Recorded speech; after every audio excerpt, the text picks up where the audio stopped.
कैसे हो बालको? I hope you guys are doing well, feeling awesome.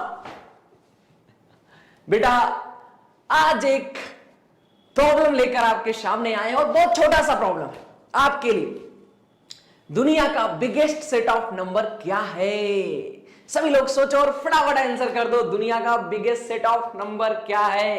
What is the biggest set of number? दुनिया का numbers का सबसे बड़ा कलेक्शन क्या है? जैसे नेचुरल नंबर भी नंबर का कलेक्शन है। आप लोग काउंटिंग करते हो ना 1 2 3 अप टू 100 तक, ये क्या है? नेचुरल नंबर का कलेक्शन है। ऐसे ही दुनिया का सबसे बड़ा नंबर का कलेक्शन क्या है? क्या प्राइम नंबर है? क्या कंपोजिट नंबर है? क्या रेशनल है? क्या इरेशनल है? क्या रियल नंबर है? सोचो सोचो सोचो। काफी लोगों का आंसर होगा सर रियल नंबर है। हाँ, आपके लेवल पर यह आंसर बनता भी है क्योंकि आपने बचपन से रियल नंबर के साथ ही अपना जीवन बिताया है, रियल फैमिली के साथ ही आपका रहना हुआ है, तो आपके अकॉर्डिंग तो रियल नंबर ही होगा दुनिया का biggest set of number. Sir इससे बड़ा तो कोई कलेक्शन नहीं है, इसमें सारे नंबर आते हैं, इसमें रेशनल आते हैं, इसमें इरेशनल आते हैं, इसमें integers, fraction, all type of decimal, सब कुछ सर इसी में आते हैं। तो दुनिया का biggest set number real number हुआ? नहीं बेटा, ऐसा नहीं है, कुछ तो मिस हो रहा हमसे। देखो आपने बचपन से रियल नंबर पढ़ा, बचपन से रियल नंबर पढ़ा, रियल नंबर के अलग अलग आपने थ्योरम्स पढ़े, अलग अलग आपने थ्योरीज पढ़ी। जैसे एक्सपोनेंट भी रियल नंबर का पार्ट है, लॉज ऑफ एक्सपोनेंट पढ़ते हो आप, एक्सपोनेंट के काफी अलग अलग लॉज पढ़े। और आपने जैसे पावर्स पढ़ा, सर्ट्स पढ़ा, आपने प्रिंसिपल रूट्स पढ़ा होगा, एक्सपोनेंट में पढ़ा जरूर हो, पर आपने कुछ मिस किया। क्या मिस किया? आ जाओ एक बार एक नजर डालते हैं और शुरुआत यही अपने इसी सवाल से करते हैं कि which is the biggest set of number. तो बेटा इसका आंसर है complex number. Complex number is the biggest set of number. ये कॉम्प्लेक्स नंबर क्या है बेटा? रियल नंबर जैसे आप पढ़ते हो ऐसे एक इमेजिनरी नंबर है जो आप अभी तक नहीं जानते थे। तो आज हम लोग इंट्रोड्यूस करने वाले हैं और सीखने वाले हैं imaginary number. Imaginary number, so complex number is the combination of real number and imaginary number. अगर एक बार फ्लो चार्ट को देखें नंबर्स के, तो नंबर्स कुछ ऐसे हैं, ध्यान से सुनना और ध्यान से समझना इसको। कॉम्प्लेक्स नंबर, कॉम्प्लेक्स नंबर अपना चैप्टर बेटा यही है, कॉम्प्लेक्स नंबर। पर आज का टॉपिक है इंट्रोडक्शन टू इमेजिनरी नंबर, यानी आज इमेजिनरी नंबर का जन्म हो जाएगा। हम लोग समझ लेंगे कि इमेजिनरी नंबर क्या होता है और कैसे दुनिया में आ गया, क्या जरूरत पड़ गई इसकी दुनिया में लाने की। ठीक है बेटा? तो कॉम्प्लेक्स नंबर बेसिकली दो पार्ट होते हैं इसके, real number and imaginary number. Imaginary number, imaginary number. Real number से आप पूरी तरह वाकिफ हो। रियल नंबर आपने बचपन से पढ़ा है, सब कुछ आता है। रियल नंबर बेसिकली दो मेन पार्ट में डिवाइड होते हैं, that is rational and irrational. Irrational, rational में आपके फ्रैक्शंस आते हैं, सारे फ्रैक्शंस आते हैं, ऑल टाइप ऑफ फ्रैक्शंस आते हैं। रेशनल की डेफिनेशन ही है जो P अपॉन Q यानी न्यूमरेटर अपॉन डिनोमिनेटर में लिखा जा सके, डिनोमिनेटर कभी जीरो ना हो, न्यूमरेटर और डिनोमिनेटर दोनों इंटीजर हो। यही तो डेफिनेशन है रेशनल की। तो रेशनल में सारे फ्रैक्शन आएंगे, सारे इंटीजर्स आएंगे रेशनल में, negative integer, positive integer, zero, सारे इंटीजर रेशनल में आएंगे।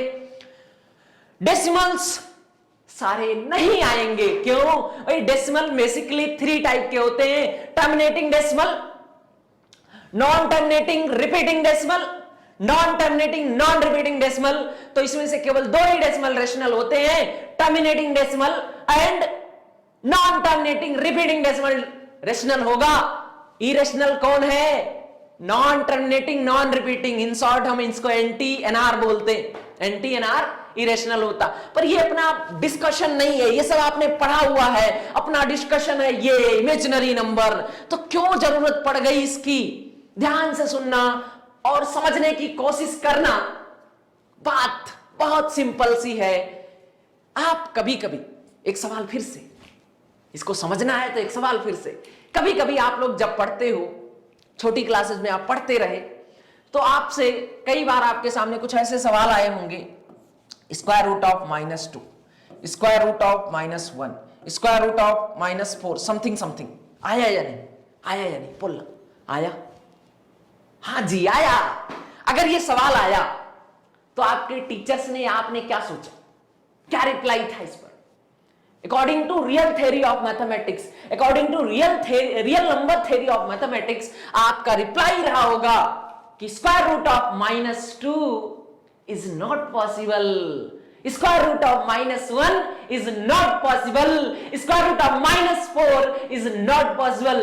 क्या यही रिप्लाई था बेटा आपका? पक्का यही रिप्लाई रहा होगा, क्योंकि उस समय तक कॉम्प्लेक्स नंबर थ्योरी आपके सिलेबस में इंट्रोड्यूस नहीं होता। तो रिप्लाई भी यही था। आपके टीचर बिल्कुल गलत नहीं थे, वो सही भी बोलते थे, क्योंकि according to real number theory ये पॉसिबल नहीं है। According to real number theory ये पॉसिबल नहीं है। फिर कैसे पॉसिबल है? रियल नंबर थ्योरी के अकॉर्डिंग बेटा कोई भी negative integer, negative number, negative real number square root के अंदर नहीं आ सकता। एक बार फिर से सुनना और नोट करना, ये बहुत दूर तक ये लाइन काम आएगी। कभी भी किसी स्क्वायर रूट के अंदर कोई नेगेटिव नंबर नहीं आ सकता है। कभी भी किसी स्क्वायर रूट के अंदर कोई नेगेटिव नंबर नहीं आ सकता है। तो ये according to real number theory of mathematics है। जब कॉम्प्लेक्स नंबर थ्योरी इंट्रोड्यूस होती है तो एक कन्वेंशन फॉलो किया जाता है, यानी एक समझौता होता है। कुछ मैथमेटिक्स के बुद्धिजीवियों के बीच एक समझौता होता है। वो समझौता कुछ ऐसा होता है कि स्क्वायर रूट ऑफ -1 को देखो, क्योंकि स्क्वायर रूट ऑफ -1 सभी में आता है। कैसे? इसको आप लिख सकते हो square root 2 into square root of -1। तो square root of -1, square root of -1 सभी स्क्वायर रूट के अंदर नेगेटिव नंबर जितने भी आएंगे उसमें स्क्वायर रूट ऑफ -1 रहेगा ही रहेगा, मतलब कॉमन रहेगा। जैसे स्क्वायर रूट ऑफ -1 में तो ये तो है ही है। यहां भी आप स्क्वायर रूट ऑफ 4 और इंटू स्क्वायर रूट ऑफ -1 लिख सकते हो ना, लिख सकते हो। तो आप देख पा रहे हो स्क्वायर रूट ऑफ -1 सब में कॉमन है। तो मैथमेटिक्स के बुद्धिजीवियों ने, यानी उस टाइम के गणितज्ञ लोगों ने डिसाइड किया, एक समझौता किया आपस में, और उस समझौते के बाद दुनिया बदल गई मैथमेटिक्स की। एक नए ब्रांच की एंट्री हो गई मैथमेटिक्स में, एक नया अध्याय जुड़ गया मैथमेटिक्स के साथ। वो था समझौता, स्क्वायर रूट ऑफ -1 को आयोटा बोल देना, स्टैंडर्ड इमेजिनरी नंबर बोल देना, ये समझौता था। स्क्वायर रूट ऑफ -1 को इमेजिनरी नंबर बोला गया, यानी आयोटा बोला गया, और यही है बेटा आपका स्टैंडर्ड इमेजिनरी नंबर, यानी square root of -1। Square root of -1 को हमने बोला है आयोटा। आयोटा आपका एलियन भाई। ये सब रियल परिवार है आपका, ये इमेजिनरी फैमिली शुरू हो रही है, और ये आपका एलियन भाई iota. Square root of -1 that is iota, यानी आज के बाद आयोटा यानी आई कहीं लिखा है तो आप क्या समझोगे? आप समझोगे स्क्वायर रूट ऑफ -1 लिखा है, और जो कि स्टैंडर्ड इमेजिनरी नंबर है, स्टैंडर्ड इमेजिनरी नंबर है। इस तरह से बेटा इन नंबर्स को कैसे लिखेंगे? तो इन नंबर को आप लिख सकते हो √2 आयोटा, इन नंबर्स को लिख सकते हो आयोटा, इन नंबर्स को लिख सकते हो √4 आयोटा। ठीक है। अब √4 की वैल्यू आप जानते हो, √4 की क्या क्या वैल्यू हो सकती है? +2 हो सकती है और -2 भी हो सकती है। तो +-2 आयोटा आएगी। ठीक है, +-2 आयोटा आएगी। क्या देखो कई बार इस पर कंफ्यूजन होता है कि स्क्वायर रूट ऑफ 4 की वैल्यू +2 होगी या -2 होगी। इसको भी हम लोग डिस्कस कर लेंगे। ठीक है, हमेशा -2 तो नहीं हो सकती है, जनरली +2 होगी। ठीक है, पर दोनों वैल्यू आ सकती है, डिपेंड करता कि हम लोग इसको किस तरह से इसका फंक्शन देख रहे हैं। ठीक है, ये रीजन ये है कि रीजन अभी बता देते कि +-2 दोनों का होल स्क्वायर 4 होता है, और ऊपर बेटा स्क्वायर रूट लगा है तो हाफ हो गया। अब आप इसको ओपन कर दोगे तो +-2 दोनों आएगा। अब रीजन समझ में आ गया, ठीक है, सिंपल सी बात है, बहुत छोटी सी बात है, ठीक है।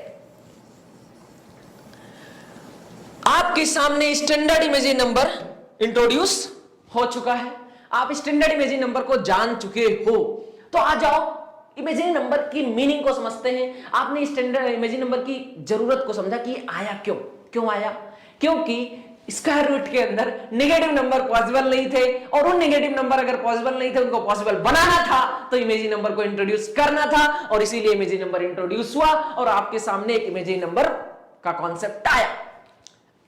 अब बात आती है, आपके मन में सवाल आते होंगे, सर जैसे 1 2 3 4 5 6 7 8 9 10 11 12 इस तरह के नंबर्स होते हैं, इनका एक कन्वेंशनल मीनिंग है। 1 बोले तो there is something which is 1 in number, एक क्वांटिटी को रिप्रेजेंट करता है। 1 बोले तो अरे 1 चॉकलेट, 1 पेन, 1 स्टाइलस, ठीक है। तो ये एक कन्वेंशनल मीनिंग है 1 की, 2 की, 3 की, आपके मन में फीड है भाई 2 कोई बोलेगा मतलब 2 which is there is something which is 2 in number, right. तो इसकी कन्वेंशनल मीनिंग है। क्या सर, आपका सवाल क्या हो सकता है, क्या सर आयोटा भी ऐसे कुछ मतलब रखता है? क्या हम मार्केट में जाकर के बोल सकते हैं मुझे 2 आयोटा केजी पोटैटो दे दो?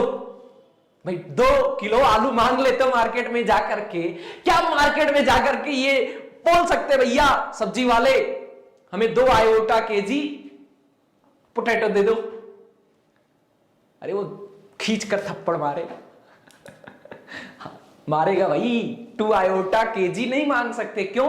क्योंकि आयोटा किसी क्वांटिटी को रिप्रेजेंट नहीं करता है। तो आयोटा क्या क्या मतलब है, ये सवाल आ रहा होगा मन में। इस सवाल का जवाब ढूंढते हैं, इस सवाल का जवाब ढूंढते हैं। एक और छोटा सा सवाल आ रहा होगा आपके मन में कि सर रियल नंबर है तो रियल नंबर की एक अपनी नंबर लाइन है, ये सवाल आ रहा होगा।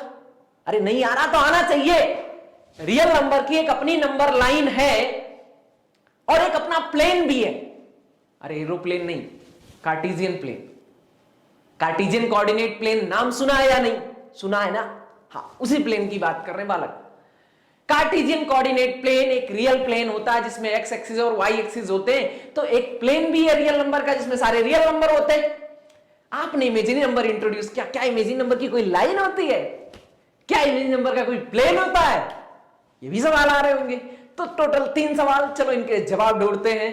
पहला, मीनिंग क्या है आयोटा का? ठीक है, तो आयोटा का मैथमेटिकल मीनिंग तो आपको समझ में आ रहा होगा कि आयोटा रिप्रेजेंट करता है स्क्वायर रूट ऑफ -1 को। आयोटा एक रिप्रेजेंटेशन है स्क्वायर रूट ऑफ -1 का, ये मैथमेटिकल मीनिंग है।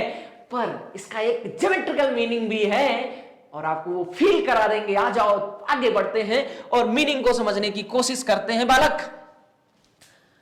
आयोटा की नंबर लाइन पहले देखते हैं, फिर आपको आयोटा का मतलब समझाते हैं। बेटा iota imaginary number line, imaginary number line. आपने रियल नंबर लाइन देखा है, इसी तरह से इमेजिनरी नंबर लाइन भी है। तो आ जाओ हम लोग इमेजिनरी नंबर लाइन को देखते हैं। ये क्या है? लाइन है। किसी भी लाइन पर एक रेफरेंस पॉइंट लेना होता है, दैट इज 0। ये आपने रियल नंबर लाइन में सीखा है। अरे आपको अपने घर से अपने स्कूल की डिस्टेंस को बताना हो तो आप एक रेफरेंस पॉइंट यूज करते हैं या नहीं? अरे आप बोल देते हो आप कि मेरे घर से ना मेरा स्कूल 10 किलोमीटर दूर है, तो मेरे घर से, अरे मेरा घर क्या एक रेफरेंस है ना।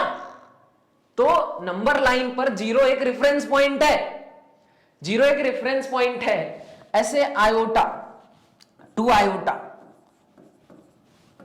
3 आयोटा, एक मिनट थोड़ा पेशेंस रखना। आ जाओ एक बार रियल नंबर लाइन को समझते हैं। 0 1 2 और इधर -1। अब रियल नंबर लाइन को देखो, ये एक 0 से 1 आना, ये एक डिस्टेंस को रिप्रेजेंट करता है।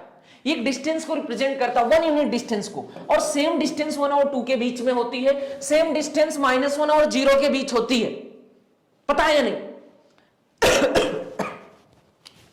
सॉरी, रियल नंबर लाइन पर सारे इंटीजर इक्वली स्पेस्ड होते हैं। रियल नंबर लाइन पर सारे इंटीजर इक्वली स्पेस्ड होते हैं, यानी उनके बीच में ना एक प्रॉपर इक्वल गैप होता है, और जिसको हम 1 यूनिट डिस्टेंस बोलते हैं। 1 यूनिट डिस्टेंस, 0 से 1 के बीच भी 1 यूनिट डिस्टेंस होता है, यानी नंबर लाइन पर जो 1 है ना वो एक पर्टिकुलर डिस्टेंस को रिप्रेजेंट करता है फ्रॉम द जीरो।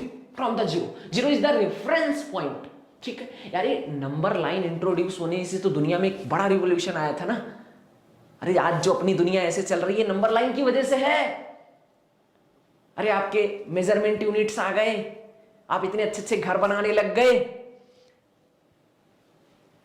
रोड बनाने लग गए, सड़कें बनाने लग गए। मेजरमेंट ना होता तो कैसे करते? जबरदस्ती। कोई बात नहीं, कर सकते थे, कुछ और आता। पक्का सही सोच रहे हो बालक, साइंटिस्ट तुम ही बन जाते ना। ये सोच रहा है कि सब कुछ हो गया, अपने तो वैज्ञानिक बने नहीं। कई बार हम लोग सोचते हैं कि यार दुनिया में सब चीजें खोज ली गई हैं, तो हम लोग साइंटिस्ट कैसे बनेंगे? बहुत जिनको साइंटिस्ट बनना होता है। अरे भाई बहुत कुछ नहीं खोजी गई है, अभी बहुत कुछ है, उसी को हम भी खोज रहे हैं। आ जाओ इधर आ जाओ। तो नंबर लाइन आप समझ रहे हो, नंबर लाइन पर दो नंबर्स के बीच जो डिफरेंस है, वही दो कंसेक्यूटिव नंबर्स के बीच डिफरेंस रहता है हमेशा, वो एक लेंथ को रिप्रेजेंट करते हैं। उसी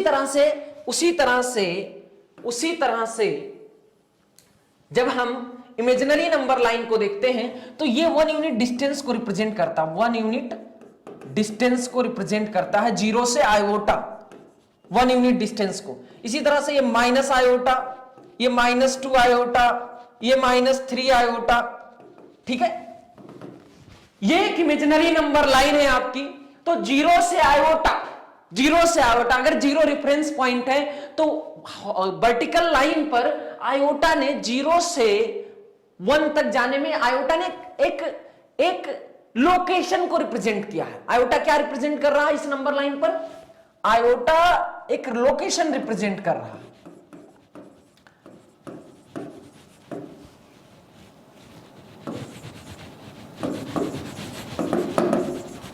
लोकेशन रिप्रेजेंट कर रहा है जो 1 यूनिट डिस्टेंस पर है, which is at 1 unit distance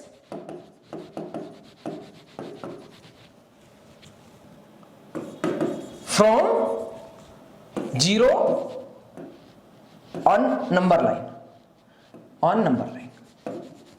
इस तरह से बोल सकते हैं या नहीं? आयोटा का क्या मतलब हुआ? आयोटा एक लोकेशन को रिप्रेजेंट कर रहा है, एक पर्टिकुलर पॉइंट को रिप्रेजेंट कर रहा है। पर बहुत बच्चे सोच रहे होंगे सर आपने ना 0 से 1 रियल नंबर लाइन पर एक डिस्टेंस को बोला था, तो क्या यहां आयोटा डिस्टेंस को रिप्रेजेंट नहीं करता? ना ना ना बालक, आयोटा डिस्टेंस को रिप्रेजेंट नहीं करता, आयोटा पर्टिकुलर पॉइंट को रिप्रेजेंट करता। अगर डिस्टेंस की बात की जाए ना, लेंथ की बात की जाए, तो वो मॉड आयोटा रिप्रेजेंट करेगा, मॉड आयोटा, यानी मॉड आयोटा 1 होगा। इस सब पर बात करेंगे डिटेल में, कंफ्यूज नहीं होना। मतलब अगर हम डिस्टेंस की बात करें कि ये डिस्टेंस कैसे रिप्रेजेंट होगा, तो मॉड आयोटा से। लेकिन पर्टिकुलरली आयोटा क्या रिप्रेजेंट करता है? तो पर्टिकुलरली आयोटा रिप्रेजेंट करता है एक लोकेशन को, एक पर्टिकुलर पॉइंट को। बात समझ रहे हो? ठीक है, आप ऐसे समझो 2 आयोटा, 0 से लेकर के 2 आयोटा 2 यूनिट के डिस्टेंस को रिप्रेजेंट करता है। 3 आयोटा 0 से लेकर के 3 आयोटा तक 3 यूनिट डिस्टेंस को रिप्रेजेंट करता है। पर अगर उसको लिखना हो तो मॉड 3 आयोटा लिखोगे और ओनली 3 आयोटा बोलोगे, तो 3 आयोटा एक पर्टिकुलर पॉइंट को रिप्रेजेंट करता है। 3 आयोटा एक पर्टिकुलर पॉइंट को रिप्रेजेंट करता है। 4 आयोटा एक पर्टिकुलर पॉइंट को रिप्रेजेंट करता है, एक ऐसे पॉइंट को जो ओरिजिन से 4 यूनिट की डिस्टेंस पर, यानी 0 से जो 4 यूनिट के डिस्टेंस पर है, वो है 4 आयोटा। बात समझ रहे हो ना? वो 4 आयोटा है। ऐसे माइनस आयोटा, यानी 0 जहां है उससे नीचे 1 यूनिट चले जाओ, वो माइनस आयोटा की लोकेशन है, ये रिप्रेजेंट करता है उसको। यानी ये सारे पॉइंट रिप्रेजेंट करेंगे, लोकेशन को रिप्रेजेंट करते हैं, ये किसी डिस्टेंस को रिप्रेजेंट नहीं करते, कभी किसी क्वांटिटी को रिप्रेजेंट नहीं करता आयोटा। मतलब आप आयोटा केजी पोटैटो नहीं खरीद सकते। ठीक है, तो नोट करो बालक, ये सब नोट करो प्रॉपरली। आ जाओ, आप लोगों ने आयोटा का मीनिंग समझ लिया, नंबर लाइन समझ ली, मीनिंग समझ लिया। आयोटा का एक अपना प्लेन भी है बालक, आयोटा का एक अपना प्लेन भी है जिसे हम लोग अर्गेंड प्लेन बोलते हैं। तो आयोटा का अपना प्लेन भी है जिसे हम अर्गेंड प्लेन बोलते हैं, और उसे कॉम्प्लेक्स नंबर जब इंट्रोड्यूस करेंगे तब पढ़ेंगे। अभी कॉम्प्लेक्स नंबर इंट्रोड्यूस नहीं हुआ, अभी क्या इंट्रोड्यूस हुआ है, इमेजिनरी नंबर इंट्रोड्यूस हुआ है। अभी तक हम लोगों ने क्या जाना है कि स्क्वायर रूट ऑफ -1 को स्टैंडर्ड इमेजिनरी नंबर बोलते हैं, यानी आयोटा बोलते हैं, ठीक है। और इमेजिनरी नंबर लाइन कुछ ऐसे दिखती है। इमेजिनरी नंबर आयोटा रिप्रेजेंट करता है एक पर्टिकुलर पॉइंट को, एक लोकेशन को, ठीक है। जो आयोटा केवल अगर लिखा जाए तो आयोटा का मतलब हुआ कि 0 से 1 यूनिट डिस्टेंस पर लाई करने वाला वर्टिकल नंबर लाइन पर कोई पॉइंट, यानी इमेजिनरी नंबर लाइन हमने वर्टिकल बनाई है। अभी जब अर्गेंड प्लेन इंट्रोड्यूस करेंगे तो इसका रीजन भी समझ में आएगा कि सर आपने वर्टिकल क्यों बनाया।